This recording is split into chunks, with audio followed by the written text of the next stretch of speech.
Good morning and welcome. What a beautiful morning it is, yes?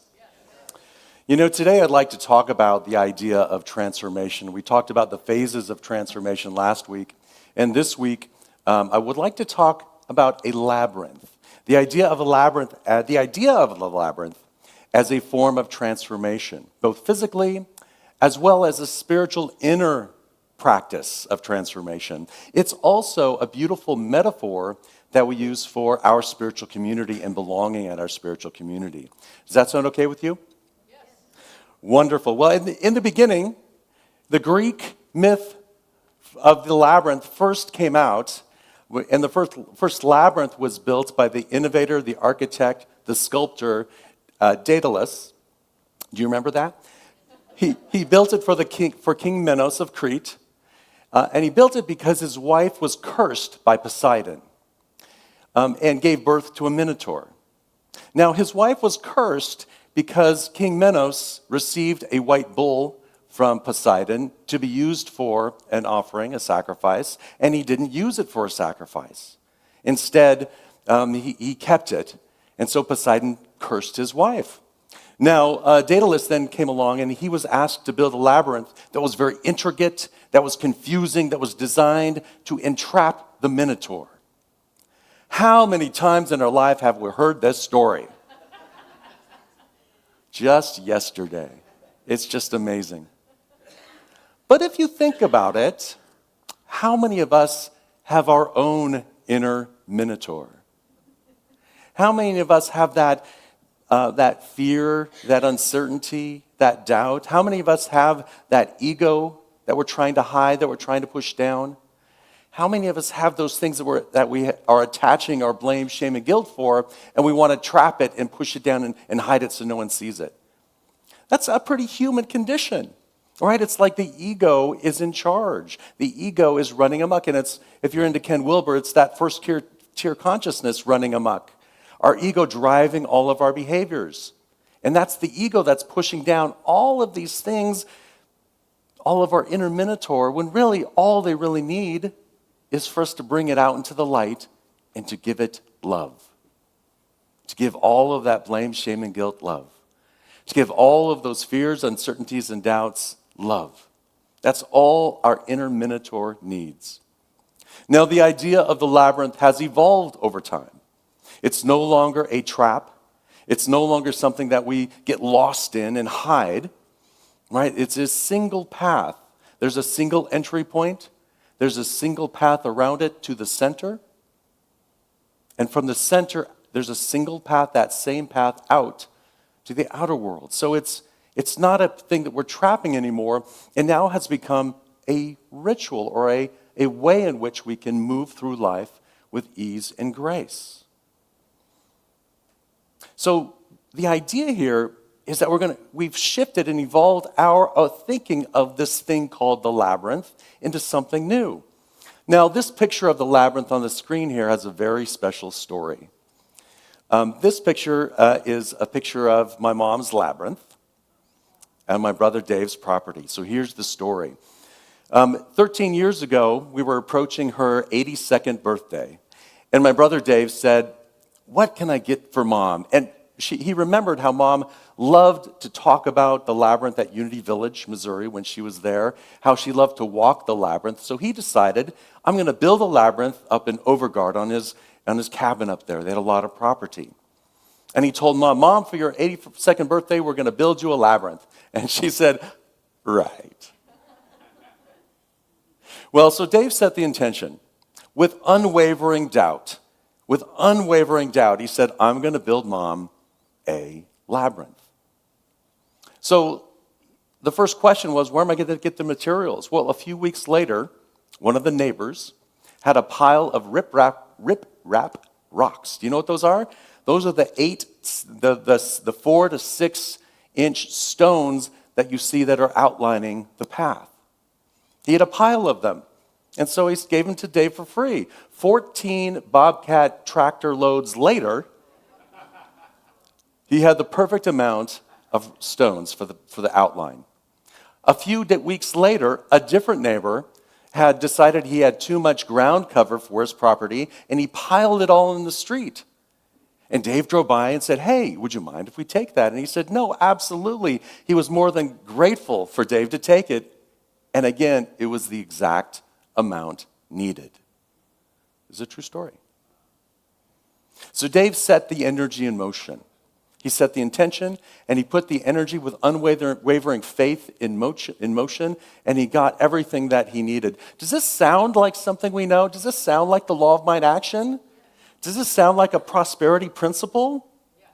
And that's all it took, a solid intention, rock solid faith, and no pun intended. So he had the materials, and what he needed now was the labor. So Dave organized the secret labyrinth birthday party. He reached out to all of his siblings, me.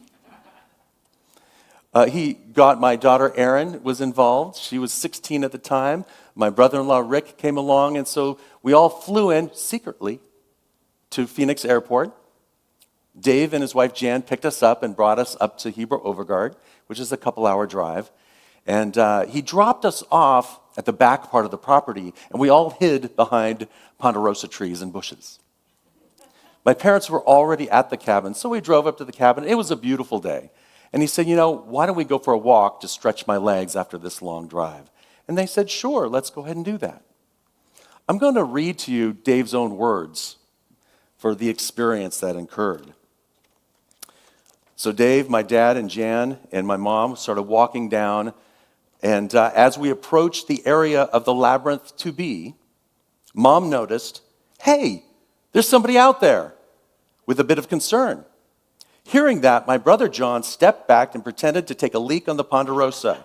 Wait a minute. Now, yeah, that's a true story. Mom yelled, "Someone's peeing on the tree! Someone's peeing! It's John!" Oh, how she knows me.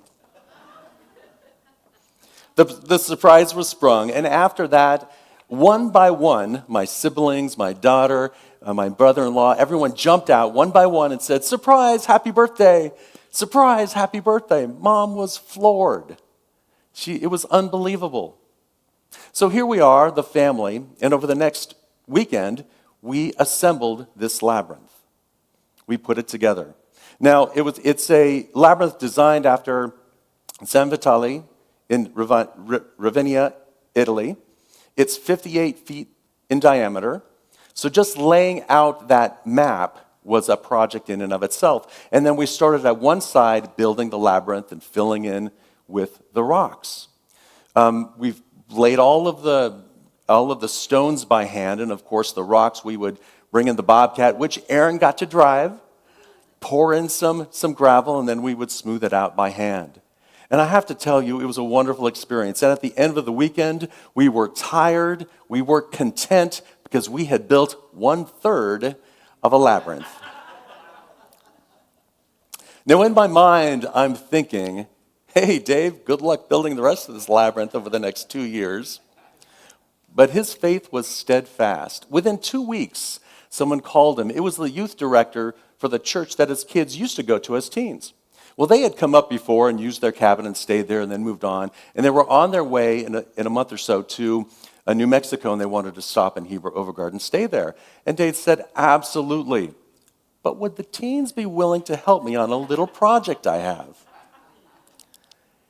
18 teens, 6 adults later, they built the rest of the labyrinth in 4 hours.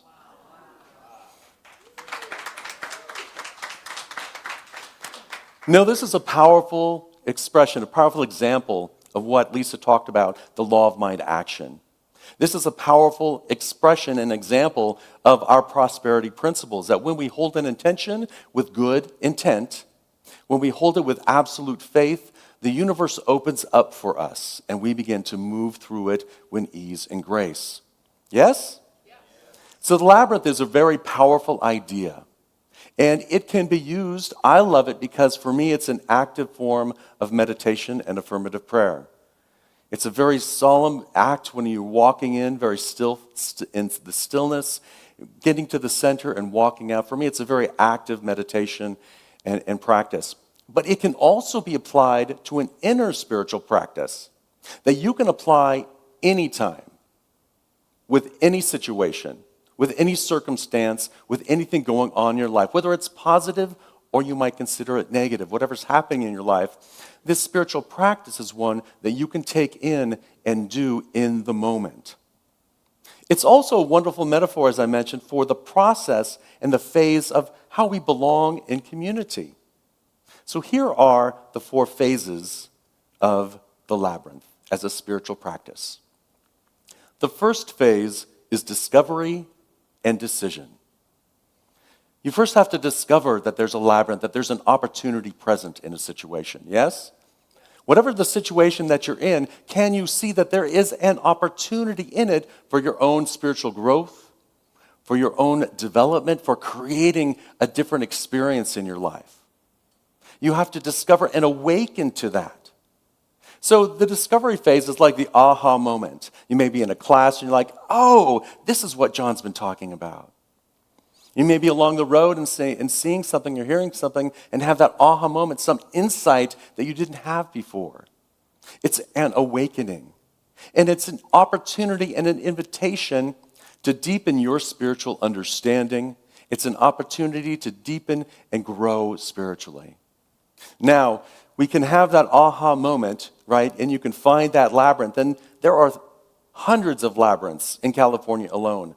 Some of them, you can look them up and you can go hiking and trying to find it. Sometimes we're in the wilderness. Have you ever been to the wilderness in your situation? Not sure where you're going, not sure what you're doing. And then all of a sudden you find this idea, this possibility within you.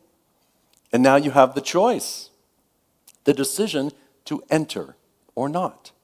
We can do what ego does. We can ignore it, right? We can say, no, I'm not going to do that. I'm going to move along. I've done that. I've gone to a labyrinth and said, nah, I'm not feeling it today. I'm going to move on to do something different.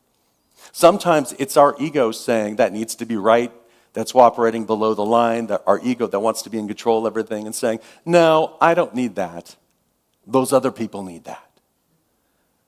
That's none of us, of course, but you know people who are like that, right? Or we can say yes. We can say yes to our own spiritual growth, our spiritual health, and our spiritual unfoldment.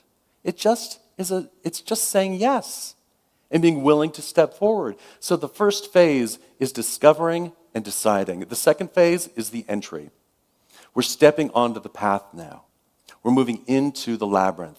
And on the inner journey of the labyrinth is when we need to release, to mindfully let go of that which no longer serves us, to transcend our stuckness, to transcend those ideas and those beliefs that are keeping us stuck, to let go and release. And as we shed all of that baggage entering into the labyrinth, breathing into that present moment, we begin to receive into that space that we created. We receive in learning, we grow, and we deepen our understanding of our spiritual self simply by saying yes, letting go of our baggage, transcending that which is no longer serving, and moving in to include something new and beautiful. And as you move in, you begin to sink into, that's the experience I have, sinking into a deeper experience of spirit. That's our inward journey to the center. The third phase of the labyrinth. In the center, we're at peace. We've let go, we've opened up, we're sitting in that wonderful beauty that we call God. We're one with the presence of Spirit, the most intimate experience of this divine essence. We're one with the allness of life, the most transcendent experience of this presence. We're overflowing, filled up with love, the harmonizing, healing energy of Spirit. From the center of our being, that love flows, effortlessly overflowing in that presence, in that power. We are in the center. We're in unity with God. The fourth phase is the return. As we come from that space, overflowing with love, we move out into the labyrinth. And that outer journey is our expressing that love that's overflowing within us. You can't run out of it because it is of God. It is just flowing from you as you move through this experience. And so you are being your authentic self. You're expressing that divine talent, those skills that you have. You're living your best self in the world, and you're sharing and you're serving with your community. During those 4 phases, we can use that as an individual practice. Whenever something pops up, discover when you have that aha moment, oh, here's a situation, and I can use this practice. We decide to say yes. We turn within and move within and allow that energy to flow as we let go of all the stress and strain, all of the anxiety, all of the fears, all of the resentments, and move into the center of our being. And in the center of our being, we affirm we are one with the allness of life, love, and wisdom. Divine love is flowing in through and as me in this moment with ease and grace. And then we come back and we express that in whatever situation we're in our own unique and beautiful way. Now, we have to be aware of spiritual bypassing.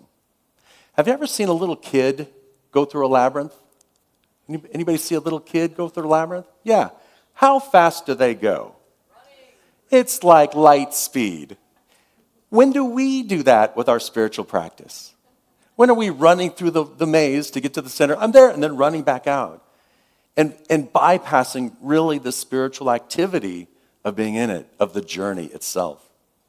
Now, how many of you seen the kids walk straight to the center? Forget the lines. I'm going right to the center. Anybody seen that happen? Anybody do that besides me? Yeah. Because we can bypass all of it and just say, I'm going there, and sometimes that's enough.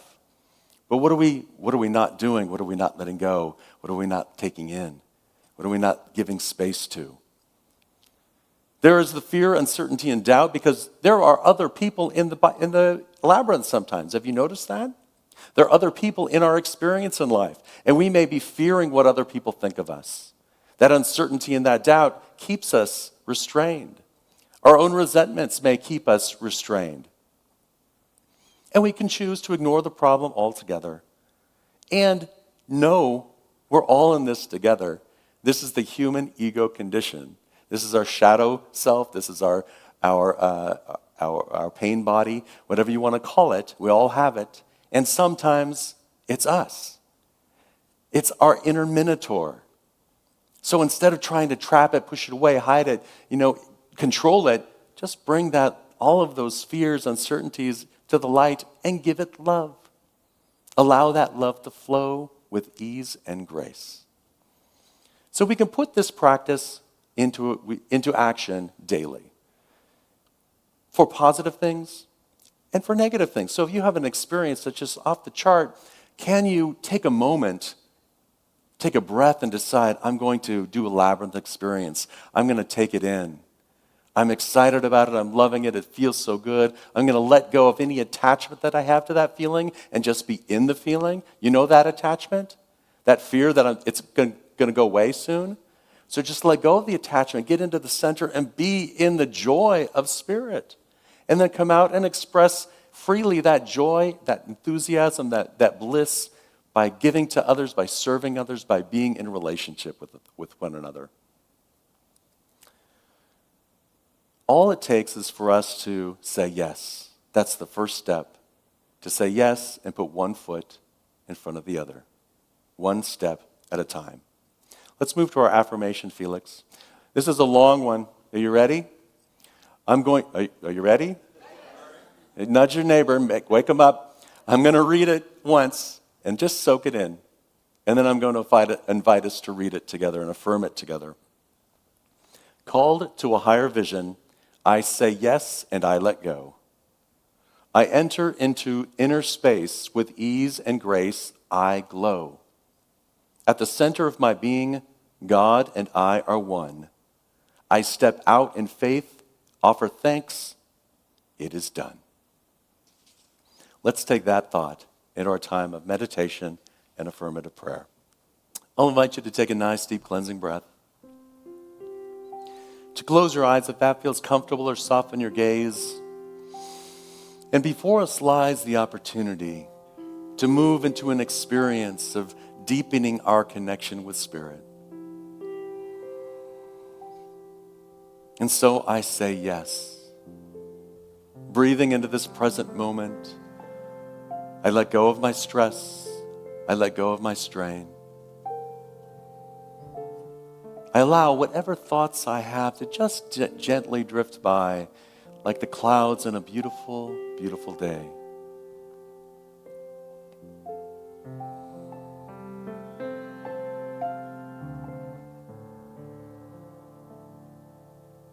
As my thoughts settle, my heart begins to open.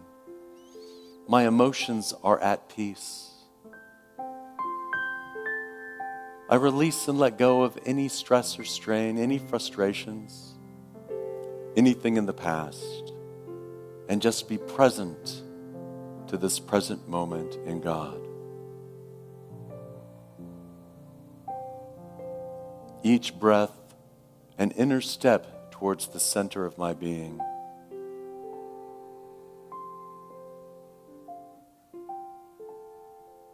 Each breath sinking deeper into Spirit.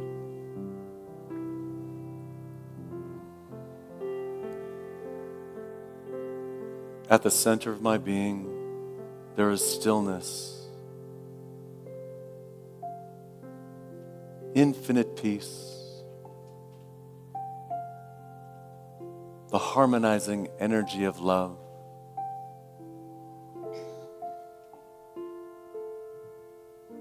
And so I sink into this experience of God in the stillness of the silence.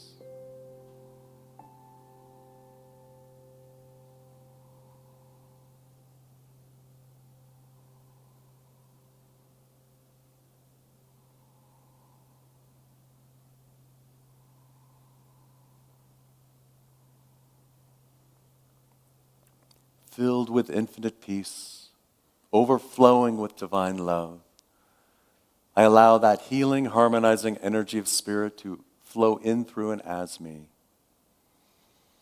As I begin my journey outward, I see that energy flowing to all of my friends and family, surrounding them and enfolding them with love. We surround our spiritual community with this love, knowing each person is divine in their own unique and special way, expressing their deep connection with Spirit. As we step through, we allow this energy to flow through the world, blessing all of humanity, establishing a greater sense of peace and harmony in the world and on our planet. Together we bless all of creation. We send this energy out into the world. For once you discover this opportunity, we say yes. And with a profound faith, we say love. Let us give thanks and celebrate by singing the Alleluia. Hallelujah.